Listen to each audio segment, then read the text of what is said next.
Hello everyone, ICNA Harwal will help you to prepare for accounts and finance 50% faster with iExamP. So today's my topic is the accounting principles, concepts and conventions. ये होते क्या है? These are the general rules to record all the accounting transactions in book of account. हम books of accounts में किस तरीके से हमारे transactions को record करते हैं ताकि clarity रहे, consistency रहे, comparability रहे, हम उनको एनालाइज कर सके, उन्हीं रूल्स को बताते हैं अकाउंटिंग कॉन्सेप्ट। तो कॉन्सेप्ट्स में हमारे सामने बहुत सारे कॉन्सेप्ट्स आते हैं, जैसे कि entity concept, money measurement, periodicity, accrual concept, matching concept, going concern concept, सारे cost concept, realization concept, dual aspect, conservatives, consistency, materiality, सारे ही कॉन्सेप्ट आपके एग्जाम पॉइंट ऑफ व्यू से बहुत ज़्यादा इंपॉर्टेंट रहते हैं। तो आपको धीरे धीरे आज के लेक्चर में मैं आपके सामने 4 कॉन्सेप्ट को कवर अप करूंगी इस छोटे से वीडियो में, और इनको धीरे धीरे हम सारे कॉन्सेप्ट को, सारे अकाउंटिंग जनरल थिंग्स को जो आपके एग्जाम पॉइंट ऑफ व्यू से रिलेवेंट है, उन सबको हम कवर अप करते हुए चलेंगे। तो सबसे पहले हम चलते हैं हमारे एंटिटी कॉन्सेप्ट पे। ये एंटिटी कॉन्सेप्ट बोलता क्या है, जिसको हम बिजनेस एंटिटी कॉन्सेप्ट भी बोलते हैं। ये बोलता है कि business and owner they are two separate things. Business अलग है और बिजनेस का ऑनर अलग है। जो भी हम बुक्स ऑफ अकाउंट्स में, जो भी हमारी बुक्स में हम ट्रांजैक्शंस को रिकॉर्ड करते हैं, वो बिजनेस के पॉइंट ऑफ व्यू से रिकॉर्ड करते हैं, ना कि ऑनर के पॉइंट ऑफ व्यू से। अगर ऑनर ने कोई भी पैसा बिजनेस में लगाया है, तो बिजनेस के पॉइंट ऑफ व्यू से वो बिजनेस के लिए लायबिलिटी हो गया to repay it again to the owner. इसलिए इंट्रोड्यूस हुआ द कॉन्सेप्ट ऑफ कैपिटल। जो भी ऑनर ने पैसा बिजनेस में लगाया, वो बिजनेस के लिए लायबिलिटी हो गया, जिसको हम बोलते हैं कैपिटल। और यही बिजनेस एंटिटी कॉन्सेप्ट है कि ऑनर अलग है और बिजनेस एंटिटी अलग है। इन दोनों को अलग रखते हुए हम अकाउंट्स में, हम हमारे बुक्स ऑफ अकाउंट्स में सारे ट्रांजैक्शंस को रिकॉर्ड करते हैं। और किसके पॉइंट ऑफ व्यू से रिकॉर्ड करेंगे? बिजनेस के पॉइंट ऑफ व्यू से रिकॉर्ड करेंगे, ना कि ऑनर के पॉइंट ऑफ व्यू से। तो ऑनर ने अगर कोई भी पैसा बिजनेस में से निकाल लिया, उसको बोला जाता है ड्रॉइंग्स। ऑनर ने कोई भी पैसा बिजनेस में डाला जाता है, तो वो बिजनेस के लिए ऑब्लिगेशन हो गया टू रीपे, जिसको हम बोलते हैं कैपिटल। तो business entity concept is a fundamental accounting principle which states that business is treated as separate entity from its owner. This means all the transactions are recorded from the point of view of business, not the point of view of owner. Second principle हम लेते हैं money measurement concept. ये बोलता है जो भी transactions आप money की फॉर्म में मेजर कर सकते हैं, ओनली उन्हीं ट्रांजैक्शंस को हम बुक्स ऑफ अकाउंट्स में रिकॉर्ड करेंगे। ओनली वही ट्रांजैक्शंस को हम बुक्स ऑफ अकाउंट्स में रिकॉर्ड करेंगे जिनको हम मनी की फॉर्म में मेजर कर सकते हैं। अब कई ट्रांजैक्शन, कई चीजें ऐसी होती है जो मनी की फॉर्म में मेजर नहीं की जा सकती, बट हमारे business of point of view से बहुत ज्यादा इंपॉर्टेंट है, फिर भी हम उनको रिकॉर्ड नहीं करेंगे because that can be measured in terms of money. For example, हमारे पास में बहुत स्किल्ड स्टाफ है या फिर बहुत एजुकेटेड स्टाफ है जिनकी प्रोडक्टिविटी बहुत ज्यादा है, तो उसको हम रिकॉर्ड नहीं कर सकते because it can be express in terms of money. For example, हमारे स्टाफ में फाइट हो गई और उस फाइट की वजह से हमारी प्रोडक्टिविटी में बहुत ज्यादा इम्पैक्ट पड़ रहा है, that can also be not recorded in books of accounts because it can be measured in terms of money. So only those transaction जिसको हम मनी की फॉर्म में देख सकते हैं, उनको मनी में कन्वर्ट कर सकते हैं, उन्हीं ट्रांजैक्शंस को हम बुक्स ऑफ अकाउंट्स में रिकॉर्ड करते हैं as per money measurement concept. Next concept आता है पीरियडिसिटी कॉन्सेप्ट। पीरियडिसिटी कॉन्सेप्ट क्या बोलता है? हम बिजनेस करते हैं बहुत लंबे टाइम तक, बहुत लंबे टाइम के लिए हम लोग बिजनेस करते हैं। अगर हम लोग सारे बिजनेस का रिजल्ट क्या निकला वो हम पूरे बिजनेस के एंड होने के बाद कैलकुलेट करेंगे, then that will be of no use to us. तो इसलिए हमने क्या किया, बिजनेस की लाइफ को हमने छोटे छोटे टुकड़ों में डिवाइड कर दिया। उसी को हम बोलते हैं अकाउंटिंग पीरियड। अब ये अकाउंटिंग पीरियड होता है जनरली ऑफ 1 ईयर। जो हम बुक्स ऑफ अकाउंट्स में यूज करते हैं, वो यूज करते हैं 1 अप्रैल से लेकर 31 मार्च तक।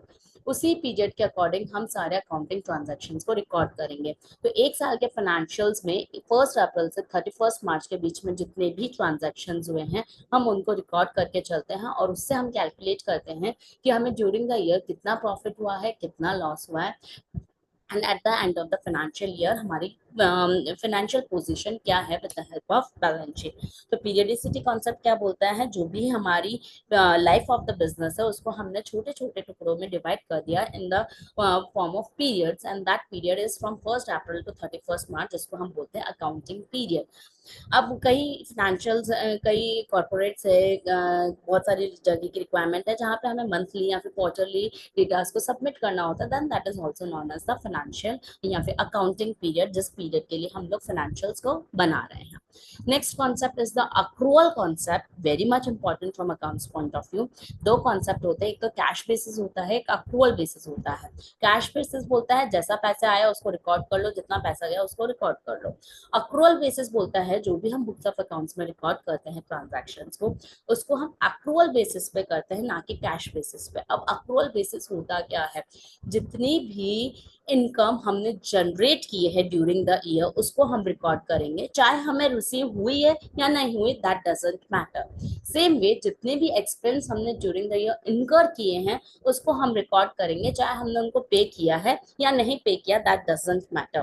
फॉर एग्जाम्पल, मैंने सेल की 50,000 की in the month of March, जिसका पेमेंट मुझे मिला जून महीने में, तो उसको हम सेल कब रिकॉर्ड करेंगे, तो हम जिस मंथ में मैंने उसको सेल किया है, जैसे मार्च में मैंने सेल किया है 50,000 का, तो मार्च में ही उसे एज ए सेल हम ट्रीट कर लेंगे, चाहे हमें पैसा कभी भी मिला हो, चाहे जून में मिला हो, जुलाई में मिला हो, दैट डजंट मैटर। तो अक्रूअल बेसिस बोलता है जब भी हमने इनकम को अर्न कर लिया उसको हैंड टू हैंड उसको रिकॉर्ड कर दो, whether you have received it or not. Same way expense जब भी हमने इनकर कर दिए उसको तभी रिकॉर्ड कर दो, whether you have paid it or not, that's the accrual concept.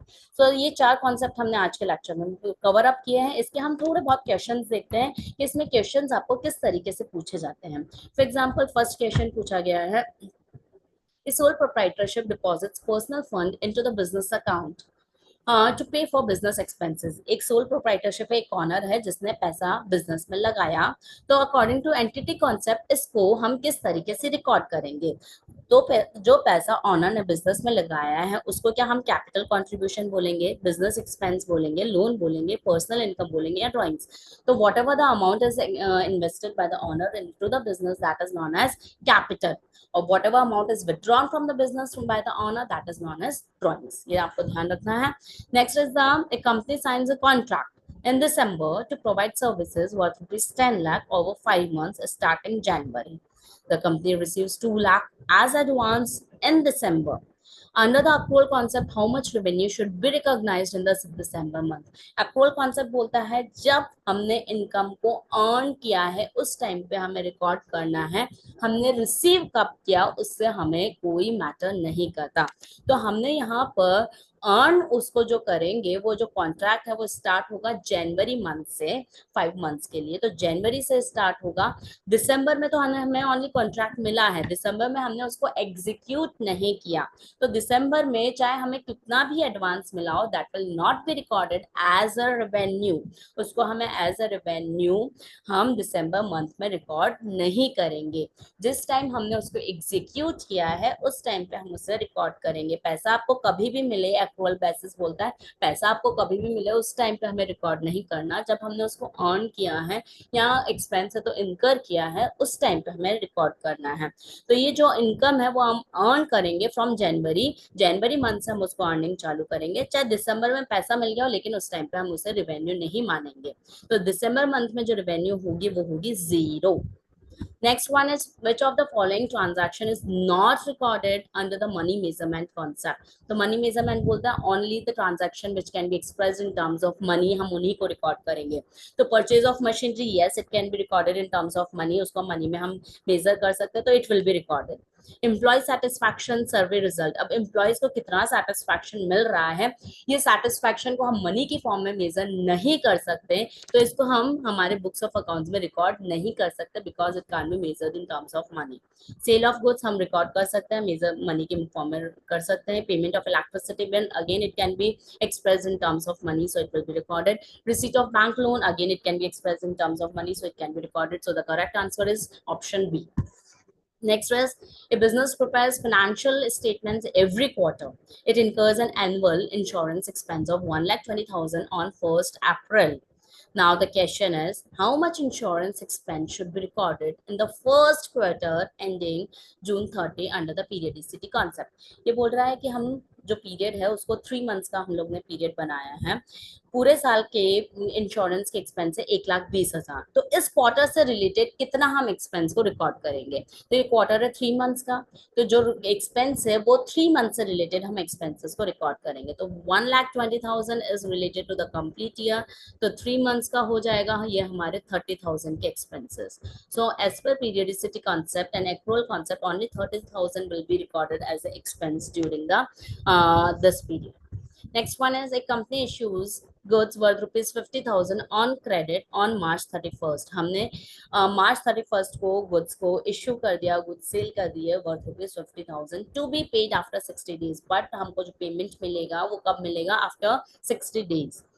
तो एज पर एक्रूअल कॉन्सेप्ट क्या बोलता है, जब हमने इनकम को अर्न कर लिया, एक्सपेंस को इनकर कर दिया, तभी रिकॉर्ड कर दो, इट डजंट मैटर हमें पैसा कब मिला है। The financial year ends on March 31st according to the entity accrual and periodicity concept, what amount should be recognized as revenue and in which period? तो हमें 50,000 का रेवेन्यू होगा, और उसको हमें रेवेन्यू कब मानना है? जब हमने उसको इश्यू किया, that is on March 31st। तो March 31st को हम 50,000 का रेवेन्यू मानेंगे। अब देखते हैं ऑप्शंस क्या है। In the next financial year नहीं, in the current financial year, yes. So we have to consider 50,000 as revenue in the current financial year. So that's all for today. We will again meet in the next lecture. Thank you so much. Bye bye. Take care.